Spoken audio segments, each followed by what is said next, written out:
డయాస్‌ల మీద చాలా మెచ్యూర్డ్‌గా మాట్లాడతారు. సార్. ఇంటర్వ్యూలో కూడా చాలా అనుభవం ఉన్నట్టుగా మాట్లాడతారు. హ్మ్. మీ మాటల్లో చాలా డౌన్ టు ఎర్త్ ఉంటది. అన్నీ జేస్తారు. కానీ ఈ పరిశీలన కానీ, ఈ అనుభవం కానీ ఎక్కడ మీ సినిమాల్లో ఎందుకు కనపడదు? అలా అన్ కనిపించుంటే సినిమాలు ఇప్పటికి అన్నీ కూడా మంచి సినిమాలు చేసి ఉండేవారు గదా! అని. సినిమా అన్నది ఒక్కరితో సంబంధించింది కాదు గదా సార్. నేనొక్కడిని కరెక్ట్‌గా చేద్దాము అన్నది ఒక్కరితో uh uh always cinema is team effort sir. Team అందరం కష్టపడితేనే ఏదైనా నా సినిమాలు హిట్ అయిన సినిమాలు కూడా అన్నీ టీమ్ ఎఫర్టే. సినిమా ఆడంది గూడా టీమ్ ఎఫర్టే గానీ, ఒక్కరు ఖచ్చితంగా అని ఒక్కరి మీద అయితే నాకు తెలిసి నా జర్నీలో నా సినిమాల్లో ఒక్కరి మీద డిపెండ్ అదైతే లేదు సార్. నేనిలా చేద్దాం, ఇలా కష్టపడదాం అనుకున్నా గానీ, టీమ్ సపోర్ట్ అందరం కలిసి చేస్తేనే ఒక సినిమా వస్తది సార్. బట్ మీరు ఎంచుకున్న స్క్రిప్ట్‌లు, మీరు ఎంచుకున్న మీరు ఓకే చేసిన సీన్‌లే కదా! అవును సార్. అంటే ఈ రోజుల్లో ఏమనుకుంటున్నానంటే నేను అదే అంటాను సార్. నా తప్పు జరిగింది. 2021లో నేను కొన్ని స్క్రిప్ట్స్ సెలెక్ట్ చేశాను.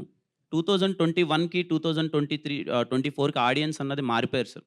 అంటే కంటెంట్ ఆ టైంకి మేబీ నాకున్న మైండ్ సెట్‌కి, చిన్న కమర్షియాలిటీకి ఇవి వర్కౌట్ అవుతాయన్న ఒక సినారియోలో నేను అప్పుడు ఓకే చేసుకునుండొచ్చు. బట్ మోర్ దెన్ కంటెంట్ ఇప్పుడు స్క్రీన్ పైన మేకింగ్ ఏంటి?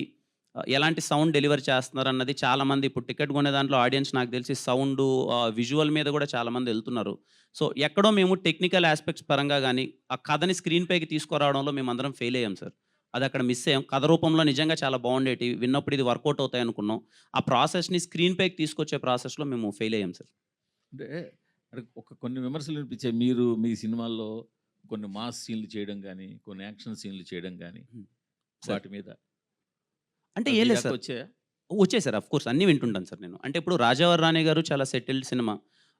మేబీ నాకు పేరొచ్చి నేను కొంచెం కొంచెం అందరికి తెలిసి అందరికెళ్ళిందే 'ఎస్ఆర్ కళ్యాణ మండపం.' ఆ 'ఎస్ఆర్ కళ్యాణ మండపం' కంపల్సరీ కొంచెం ఆ కమర్షియల్ టింట్ అది ఉంటది.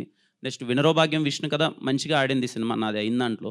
ఏమి కమర్షియల్‌గా లేని చేసిన సినిమాలు ఏవైతే ఉన్నాయో, ఇప్పుడు 'సెబాస్టియన్' కమర్షియల్ ఫిల్మ్ కాదు sir. It's content completely oriented. ఆ సినిమా నాకు వర్కౌట్ అవ్వలేదు. But yeah! కొన్ని ఫెయిల్ అయిన సినిమాలు కమర్షియాలిటీ మేబీ కొంచెం సీన్ ఎమోషన్ పండకున్న హై డోస్ ఎళ్ళింది సార్. నాకు అర్థమైందది. ఎమోషన్ కన్నా ఆ చిన్న ఎలివేషన్ కొంచెం ఎక్కువ అవ్వడం వల్ల అది మిస్‌ఫైర్ అయింది.